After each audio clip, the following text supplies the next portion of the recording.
انشاءاللہ العزیز آج اسی موضوع پر امام زمان علیہ السلام کے برکات، اسی موضوع کو انشاءاللہ آج کے ہمارے معزز مہمان حجت الاسلام والمسلمین عالی جناب مولانا سید وزیر عسکری عابدی صاحب جو کہ ہمارے ساتھ ابھی موجود ہیں، انشاءاللہ ان کے سامنے ڈسکس کرتے ہیں اور ان کے علم اور معلومات سے استفادہ کرتے ہیں۔ السلام علیکم ورحمۃ اللہ وبرکاتہ۔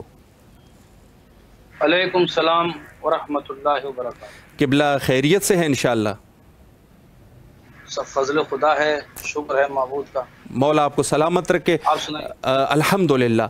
سب سے پہلے تو امام حسین علیہ السلام ٹی وی کے تمام اراکین کی طرف سے اور امام حسین علیہ السلام ٹی وی کے میڈیا گروپ کی طرف سے آپ کی نہایت ہی ممنون اور مشکور ہے کہ آپ مصروفیات کے باوجود تشریف لائے اور ہمیں یہ خدمت کا موقع فراہم فرمایا۔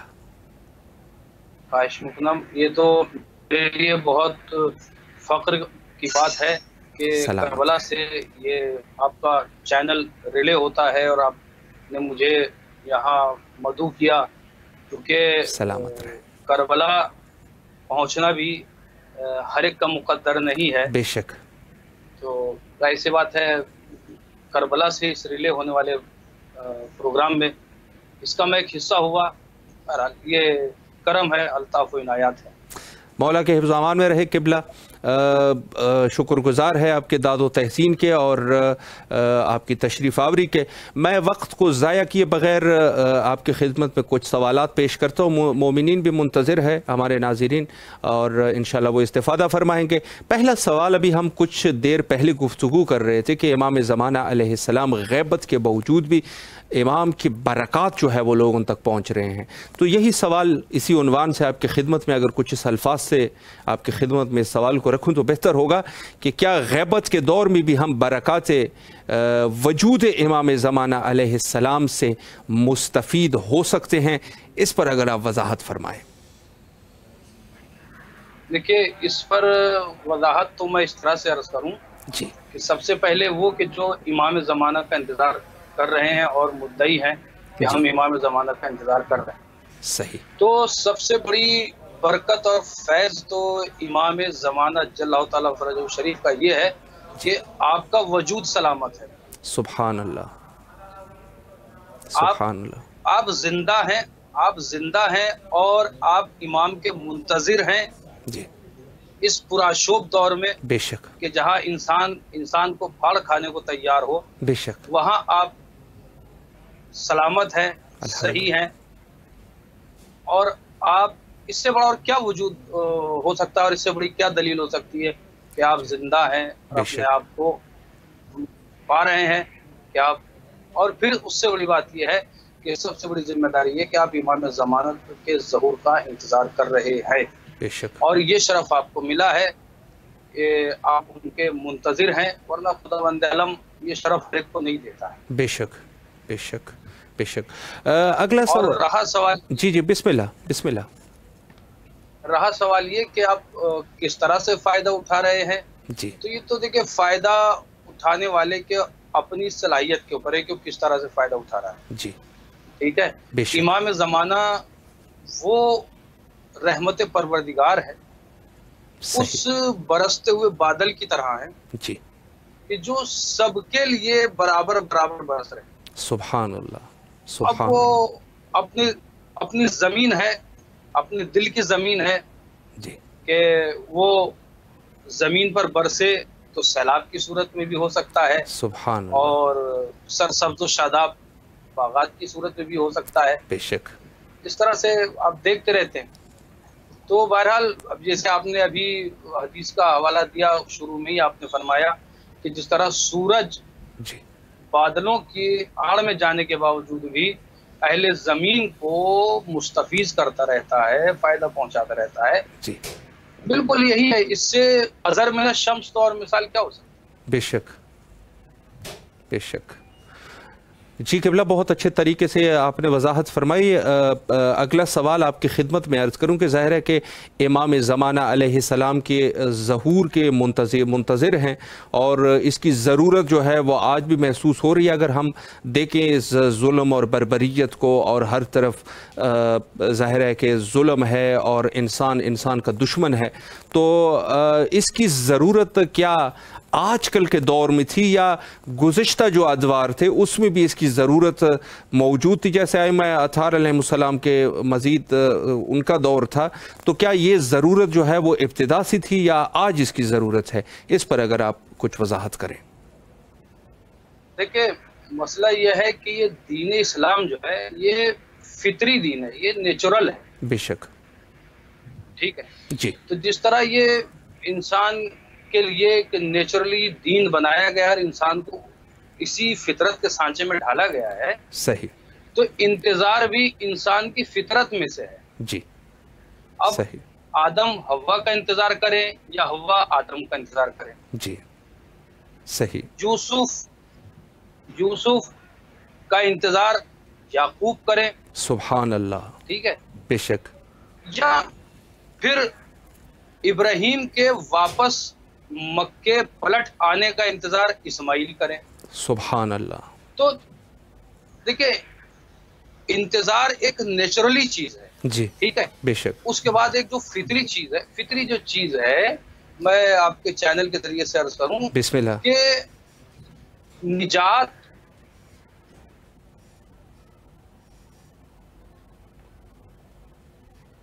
جی جی، انٹرنیٹ کا کچھ مسئلہ ہے، انشاءاللہ العزیز دوبارہ مولانا سے کوشش کرتے ہیں کہ ان سے رابطہ جو ہے وہ قائم کیا جا سکے، اور انشاءاللہ العزیز کنٹرول روم والے یقیناً کوشش کر رہے ہیں۔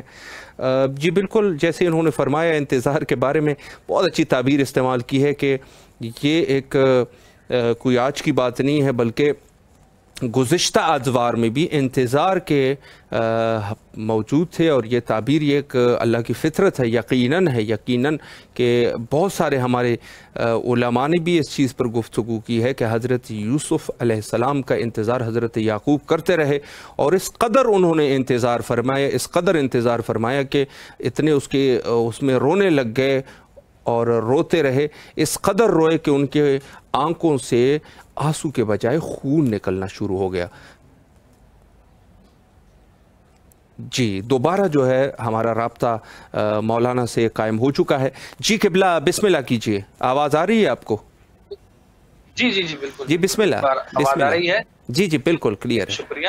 جی تو میں یہ عرض کر رہا تھا کہ دیکھیے، چاہے وہ یہودیوں نے مار کھائی ہو عیسائیوں سے، جی، اور اپنے ربیوں سے سنا ہو کہ ایک نبی ظاہر ہوگا جو کوہ فاران کی چوٹی سے ظاہر ہوگا، اللہ، وہ نجات دہندہ ہوگا، صحیح، تو یہ سارے بھاگ کر آ کر خیبر کے ارد گرد، خیبر میں آباد ہو جانا، مکے کے ارد گرد آباد ہو جانا، جی، مدینے کے اندر آباد ہو جانا، ارد گرد۔ تو بہرحال یہ جو نجات ہے نا، جی، یہ ایک فطری چیز ہے کہ ہر سبحان انسان اللہ، چھٹکارا چاہتا ہے۔ بے شک، مثلاً ہر انسان یہ چاہتا ہے، صاحب اگر میں کسی کا قرض دار ہو گیا ہوں تو خدا کرے کہ میں جلدی سے اس کا قرض ادا کر کے چھٹکارا پا لوں۔ بالکل، تو نجات ہر انسان چاہتا ہے، بے شک، لیکن اسی درمیان میں میں آپ کی خدمت میں تاریخی مثال آپ کی خدمت میں عرض کروں، تھوڑا سا آپ مجھے وقت دیں گے؟ بسم امید ہے اللہ، بسم اللہ، انشاءاللہ۔ وقت ہے، زیادہ ہے وقت، بسم اللہ کیجئے۔ جی شکریہ۔ جی، دیکھیے، آواز تو بلند ہوتی ہے جی، کہ ہم نجات دینے والے ہیں، ہم نجات دینے والے ہیں، ٹھیک ہے۔ جی، اب قرآن مجید بھی لوگوں سے کہتا ہے کہ دیکھو تم روئے زمین پر فساد نہ پیدا کرو، صحیح، تو وہ فساد پیدا کرنے والے بھی یہ کہہ دیتے ہیں کہ ہم تو اصلاح کرنے والے ہیں۔ بے شک، بالکل، یقیناً، صاحب ہم تو، ہاں میں ہندی زبان میں کہوں کہ ہم تو سماج سدھارک ہیں، جی بالکل، ہم تو سماج سدھارنے والے ہیں نا۔ صحیح، تو دیکھیں، اسی طرح سے آپ یہ بھی دیکھیں کہ جناب مختار کے دور میں منتقم خون حسین کے نام سے 3 آوازیں بلند ہو رہی ہیں، صحیح، ٹھیک ہے۔ جی، ایک تو خانہ کعبہ سے عبداللہ بن زبیر کی ہے، جی، ایک گروہ توابین کی ہے، صحیح، اور ایک خود امیر مختار کی ہے۔ جی، بے تو شک، اب آپ تھوڑی دیر کے لیے سمجھ لیجئے، جو آپ سن رہے ہیں میرے سامعین اکرام، محترم ناظرین اکرام جو سن رہے جی، ہیں اور مستفیض ہو رہے ہیں ماشاءاللہ اس چینل سے، امام حسین ٹی وی سے، تو آپ خود فیصلہ کریں کہ مثلاً آپ تھوڑی دیر کے لیے محسوس کریں کہ آپ کوفے کے کسی چوراہے پہ کھڑے ہیں، آپ صحیح، 2021 سن میں، جی، اور آپ کو یہ تینوں جگہوں سے یہ آوازیں آ رہی ہیں، تو یہ آپ کا انتخاب کرنا جی، کہ کس کی آواز صحیح ہے، صحیح، کون حق بجانب ہے، جی، تو جو ان آوازوں کو پہچان لے گا وہی امام زمانہ کو پہچان سکتا ہے. سبحان اللہ، بہت اچھی فکر ہے ماشاءاللہ. بالکل بالکل. ورنہ آپ نے دیکھا ہے کہ مختار بھی آواز دے رہے ہیں، گروہ توابین بھی کہہ رہے ہیں، اور عبداللہ بن زبیر بھی کہہ رہے ہیں. جی ٹھیک ہے نا. بالکل. لیکن اب آپ سے پوچھا جائے کہ ان میں آواز کس کی حق بجانب ہے، تو اب آپ تو پوری تاریخ سننے کے بعد، دیکھنے کے بعد کہیں گے نا. صحیح. اب وہ تاریخ سے ہم کو یہ سیکھنا ہے کہ جی جب وہ حل من ناصرین انصرنا کی صدا بلند ہوگی تو اس آواز کو پہچاننے کی صلاحیت ہمارے اندر ہونی چاہیے. بے شک بے شک. ٹھیک ہے. تو یہ ایک نیچرلی چیز ہے، اور ہر انسان چاہتا ہے کہ ہم کو نجات ملے اور نجات دہندہ ہونا چاہیے. لہذا ہر آدمی، ہر سلوگن، ہر آواز نجات دہندہ ہو یہ ضروری نہیں ہے. لہذا ہر کسی آواز کے پیچھے چلنا یہ جانوروں کا کام ہوتا ہے، بے شک. انسانوں کا کام نہیں ہوتا ہے. یقیناً یقیناً. بالکل. اگلا سوال قبلہ آپ کی خدمت میں عرض کروں کہ یہ سوال البتہ میرا سوال نہیں ہے، مومنین کا ہی سوال ہے، چونکہ ایک ہمارا کچھ مومنین جو ہے وہ ظاہر ذوق فرماتے ہیں اور کچھ سوالات بھی ہمیں بھیج دیتے ہیں. تو یہ سوال میں انہی کا سوال آپ کے خدمت میں پیش کرنے جا رہا ہوں کہ ظاہر ہے کہ ظہور امام زمانہ علیہ السلام ایک امر الہی ہے، اور یہ اللہ ہی سبحانہ و تعالیٰ کے حکم سے ہی ظہور ہوگا. اور دوسری طرف اگر دیکھا جائے تو مومنین کی دعائیں بھی شامل حال ہے، اور دعائیں کر رہے ہیں. ظاہر ہے کہ آج کل کے دور میں چاہے وہ دعائیں ندبہ کی شکل میں ہیں یا دوسرے شب جمعہ ہے، دعائیں کر رہے ہیں اور گریہ زاری کر رہے ہیں. تو سوال میرا کچھ اس الفاظ سے اگر ہو سکے تو بہتر ہوگا کہ کیا ظہور امام زمان علیہ السلام ایک امر الہی ہے یا ظہور مومنین کی آمادگی اور دعاؤں پر موقوف ہے؟ اس پر اگر آپ وضاحت فرمائیں. دیکھیں، میں آپ کی بات اس طرح سے عرض کروں، جی اور میں اس طرح سے جواب عرض کروں کہ امر الہی ہے، جی یہ اس کے راز ہیں کہ وہ کب ظہور کی اجازت دے، کب امام ظہور فرمائے، جی یہ اس کے راز. ٹھیک ہے. جی اور ظاہر سی بات ہے ہم سے وہی کوشچن پوچھا جائے گا کہ جس کا ہم جواب دے سکتے ہو. بے شک. بالکل. تو یہ ہمارے اس کو طے کرے ہم کہ یہ امر الہی کب ظہور ہوگا، یہ کب ہوگا، یہ ہمارے بس کی بات نہیں. بے شک. عرض خدمت یہ ہے کہ امام کا ظہور یہ دعاؤں کے اوپر، مطلب آپ یہی کہنا چاہ رہے ہیں کہ دعاؤں کے اوپر ہی اس کا دارمدار ہے. جی جی جی جی. یعنی عرض یہ ہے کہ کیا دعائیں بھی اس میں اثر انداز ہے ظہور کو نزدیک ہونے میں، یہ چیز، یا ہماری آمادگی جیسی یہ چیزیں؟ جی جی جی جی میں سمجھ گیا. تو دیکھیں، دعا تو ایک ایسی چیز ہے کہ دل سے نکلی ہوئی آواز اثر رکھتی ہے، پر نہیں سبحان طاقت اللہ. پرواز مگر رکھتی ہے. واہ. دعا بہرحال دعا ہے، بے شک. اور دعا سلاح الاولیاء. بے شک. ٹھیک ہے. یہ سب ہے. لیکن میں یہاں ایک بات عرض کرنا چاہوں گا جی. کہ دعا کبھی بھی کوشش کی جگہ پہ نہیں آ سکتی. یقیناً یقیناً. لیس للانسان الا ما سعی، کہ انسان اسٹرگل کے سوا کچھ نہیں ہے. بے شک. ہے نا. یقیناً. تو میں عرض یہ کر رہا ہوں کہ بے شک بالکل دعاؤں کا سب سے اہم رول ہے اس میں. ایسا نہیں کہ دعاؤں کا رول ہے، بہت ہے. اور اگر ہم دعا انہی سے نہ کریں تو پھر کس سے کہیں؟ بے شک. ہے نا. تو میں یہاں پر یہ بات عرض کرنا چاہتا ہوں کہ دعا صرف انتظار امام زمان یہ صرف دعاؤں کے اوپر موقوف نہیں ہے. صرف میں عرض کروں جی. کہ انتظار امام زمان ایک پریکٹیکل مسئلہ ہے. صحیح. یہ صرف دعاؤں کے، مصلوں کے اور مسجدوں کے درمیان میں ہی رہ جانے والی شے نہیں ہے انتظار امام زمان. یقیناً. بے شک. یہ پریکٹیکل مسئلہ ہے. بے شک. مثلا سرکار رسالت مآب ختم مرتبہ حضرت محمد مصطفیٰ صلی اللہ علیہ وآلہ وسلم نے فرمایا کہ وہ اس وقت ظہور فرمائیں گے کہ جب دنیا ظلم و جور سے بھر چکی ہوگی، اور وہ دنیا کو عدل و انصاف سے بھر دیں گے. ہے نا. تو سب سے پہلا مسئلہ تو یہ ہے کہ جب آپ ظہور فرمائیں گے سیدھی بات ہے کہ آپ کی ایک حکومت ہوگی. میری آواز آ رہی ہے آپ کو؟ جی آواز آ رہی ہے قبلہ آپ کی. جی جی. تو یہ جو رسول اللہ نے فرمایا کہ آپ ظہور فرمائیں گے، کس حالت میں دنیا ہوگی کہ جب وہ ظلم و جور سے بھر چکی ہوگی. بے شک. عدل و انصاف نادارد ہوگا. وہ آئیں گے، عدل و انصاف کو زندہ کریں گے دوبارہ، اور پھر دنیا میں عدل و انصاف ہوگا. صحیح. ٹھیک ہے. بالکل. تو اب میرا عرض کرنے کا مقصد یہ ہے کہ جب آپ ظہور فرمائیں گے تو آپ کی جو حکومت ہوگی جی اس کو تھوڑا سا زیرو گراؤنڈ لیول پر لے کے جائیں. صحیح. زیرو گراؤنڈ لیول پر. جی یہ خالی ہوا میں نہیں، زیرو گراؤنڈ لیول پر. مثلا جب آپ ظہور فرمائیں گے آپ کی حکومت ہوگی. جی جب حکومت ہوگی جبھی تو آپ عدل و انصاف کی کرسی پر تشریف فرما ہوں گے. بے شک بے شک. اب ایسا تو ہے نہیں کہ اب ایسا تو ہے نہیں کہ کسی کو مثلا بصرے سے پکڑ لیا اس کا وہاں انصاف کر دیا، جی کسی کو نجف سے پکڑ لیا اس کا وہاں انصاف کر دیا، کسی کو بمبئی سے پکڑ لیا، کسی کو کراچی. ایسا تو نہیں ہوگا نا. یقیناً. ایک بالکل. حکومت ہوگی. جی بے شک. حکومت ہوگی، ایک گورنمنٹ ہوگی، جی ایک گورننس ہوگا. اب اس بالکل. گورننس کو زمین پر کیسے آپ لائیں گے؟ آپ اس کی صحیح. ایکسرسائز کیا ہوگی؟ بالکل. اس چیز کی طرف ہمیں دھیان دینے کی بہت سخت ضرورت ہے کہ جب امام ظہور فرمائیں گے کوئی ایسا تو ہے نہیں کہ ہاتھ میں ذوالفقار لے کے آئیں گے اور وہ لاتے کے ساتھ ہی ذوالفقار ایسے کر کے دکھائیں گے اور سب جتنے بھی دشمن ہوں گے وہ سب ختم ہو جائیں گے اور سارا ماحول ایسے ٹھیک ہو جائے گا. صحیح. ارے سر، اگر گھر کا ماحول خدا نخواستہ کسی کا بگڑ جاتا ہے تو اس کو سدھارنے میں بہت ٹائم لگ جاتا ہے. بالکل بالکل. ہاں، تو یہ انتظار امام زمان ایک پریکٹیکل ہے. جی اس کو زمین پر فالو کر کے دیکھیے آپ. بے شک.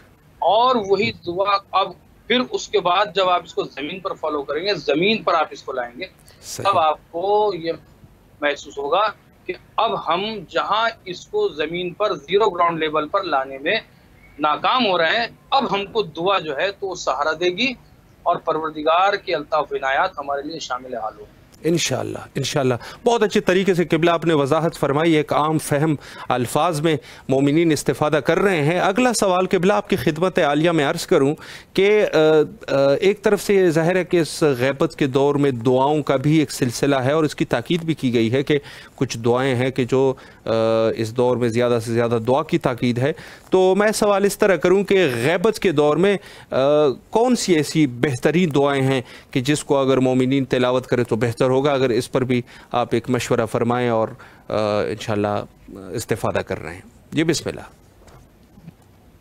دیکھیے نجفی صاحب، میں یہ عرض کروں کہ میں کیا میری بساط کیا. قبلہ یہ جو بزرگواری دعائیں ہیں نا، جی نہیں یہ جو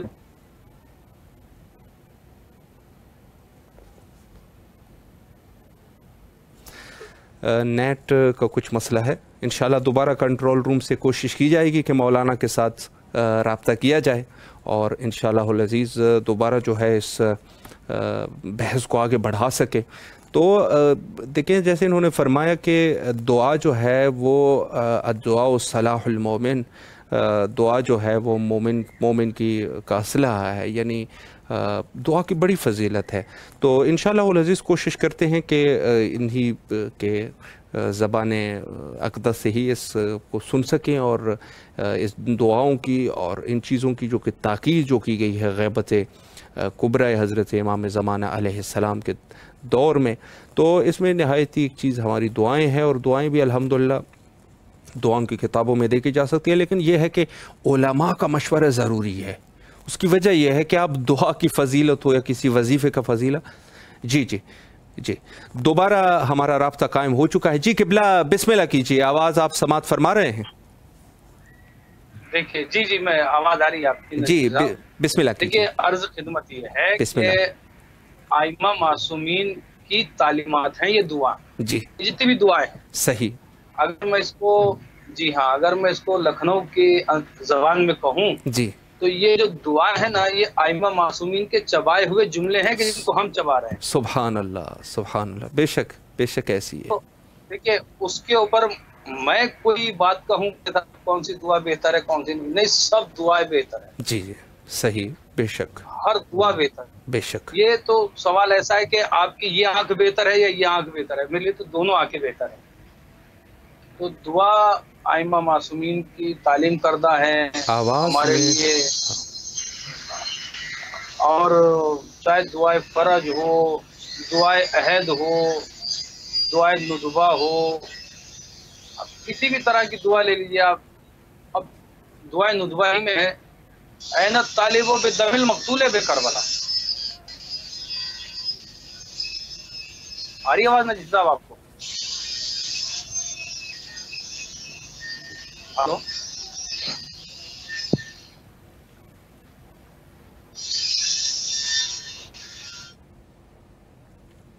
جی غالباً آواز جو ہے وہ آواز کا کچھ مسئلہ ہے، ساؤنڈ کا کچھ مسئلہ ہو چکا ہے، تو کنٹرول روم والے صداقات شده بله. جی کوشش کرتے ہیں انشاءاللہ العزیز. شاید مولانا کی طرف سے ہی یہ مسئلہ تھا کچھ انٹرنیٹ کا. بہرحال انہوں نے کوشش فرمائی اور تشریف لائے تو یہ بھی بڑی چیز ہے. اور یہ انٹرنیٹ کا مسئلہ تو ہے اور کچھ ملکوں میں کچھ زیادہ ہی ہے. عراق میں بھی بہت مسئلہ ہے انٹرنیٹ کا، اور دوسرے وسائل کا بھی ظاہر ہے کہ ضرورت ہے. اور وسائل اور امکانات تو ویسے بھی ہمارے ممالک میں ظاہراً کم ہے. اور بہرحال خدا کا شکر ہے کہ الحمدللہ جو امکانات ہے اسی پر ہی خدا کا شکر ہے.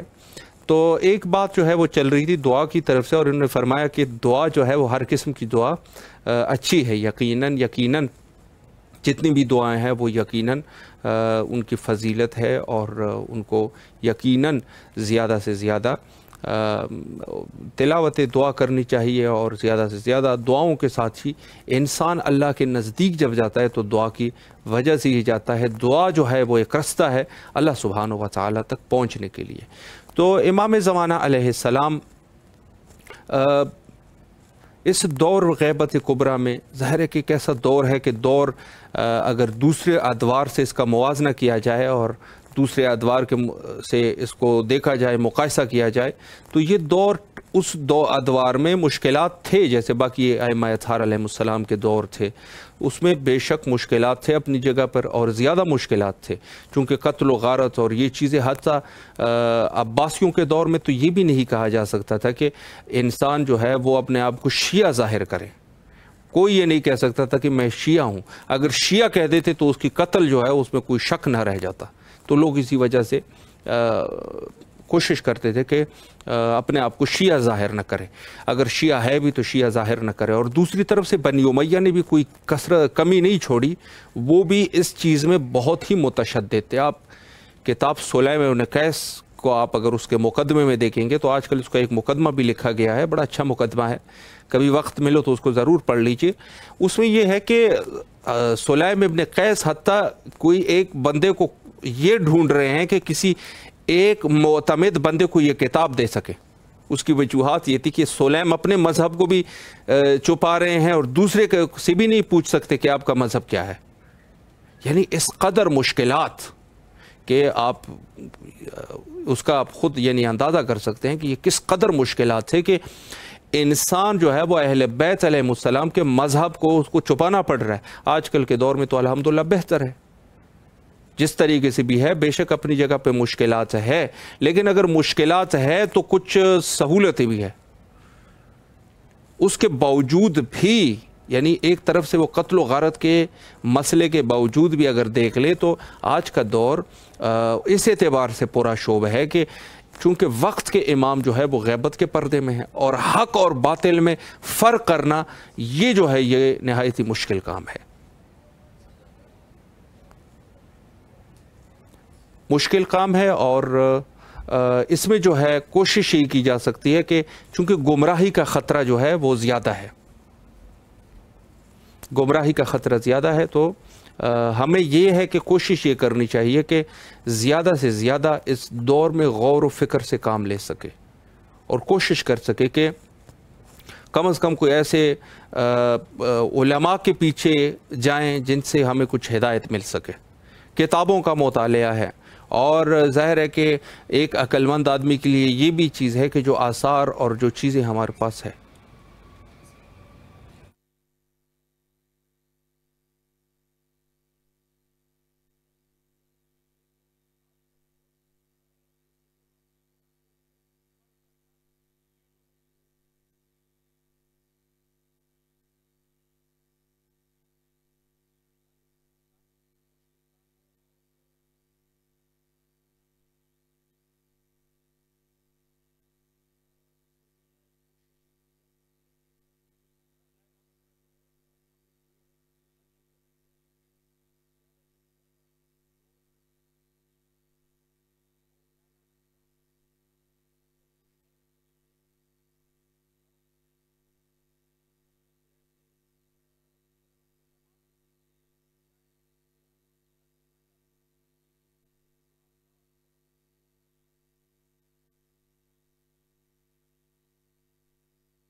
دوبارہ آپ کی خدمت میں حاضر ہیں، اور کچھ نیٹ کا آج کل یہ کچھ مسئلہ ہے انشاءاللہ العزیز، چونکہ بیچ میں وہ آواز بھی کٹ گئی تھی تو اسی وجہ سے انشاءاللہ دوبارہ بھی کوشش کرتے، چونکہ کچھ وقت ہمارے پاس بچا ہے، تقریباً 10 منٹ کا وقت ہے، تو کوشش کرتے ہیں کہ انشاءاللہ رابطہ قبلہ سے کیا جائے اور دوبارہ بھی ان کے خدمت میں سوالات پیش کیے جائے۔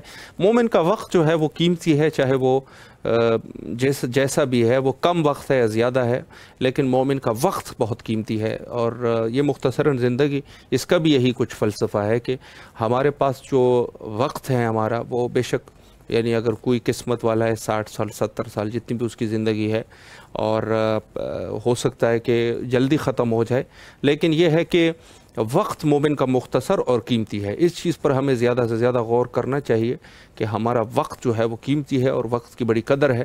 تو ہم بھی اسی چیز پہ عمل کرتے ہوئے اگر انشاءاللہ رابطہ ہو سکے تو ہم ضرور جو ہے وہ قبلہ کے سامنے سوالات پیش کریں گے، اور 10 منٹ کا ٹائم ہمارے پاس ہے۔ تو زیادہ تر آج جو گفتگو ہے وہ اس چیز پر اگر کریں تو بہتر ہے کہ دور غیبت کبریٰ میں جیسے ہم عرض کر رہے تھے کہ بے شک کچھ ایسے آسانیاں بھی اس دور میں ہیں اور کچھ مشکلات بھی ہے۔ سب سے بڑی مشکل یہ ہے کہ اس میں حق اور باطل کے درمیان فرق کرنا یہ تھوڑا سا مشکل ہو چکا ہے، بلکہ زیادہ ہی مشکل ہو چکا ہے کہ انسان جو ہے وہ حق اور باطل کے درمیان فرق نہیں کر سکتا۔ یہ ایک مشکل ہے، اور اگر حق اور باطل میں فرق کرے گا بھی تو یقیناً باطل بھی بالکل جو ہے وہ حق کے نزدیک آ چکا ہے، یعنی بہت ہی نزدیک طریقے سے۔ پہلے زمانے میں یہ تھا کہ حق حق اور باطل باطل، سب کو پتہ ہوتا تھا، لیکن آج کل کے دور میں یہ چیز ہے۔ تو زیادہ سے زیادہ اس دور میں ہمیں توسل اہل بیت علیہم السلام سے کام لینا چاہیے، زیادہ سے زیادہ اہل بیت کے ساتھ توسل میں رہنا چاہیے، اور زیادہ سے زیادہ دعا کرنی چاہیے کہ اللہ ہمیں وہ سیدھا رستہ دکھا دے جو کہ ایک انسان کے لیے ضروری ہے، اور ہر ایک انسان کے لیے وہ اللہ کا رستہ جس نے اللہ نے انسان کی خلقت کی اور اس رستے کی تعلیم دلائی۔ تو یہ سب سے بڑی چیز ہے۔ آج کل کے دور میں آپ فرقوں کو دیکھ رہے ہیں، اگر سوشل میڈیا کو آپ کھول دیں، اور اس میں ہم تو خیر زیادہ تر غور و فکر کرتے بھی نہیں ہیں، لیکن اگر غور کریں تو آپ یقین جانیں کہ ایک ہمارا اثنا عشریہ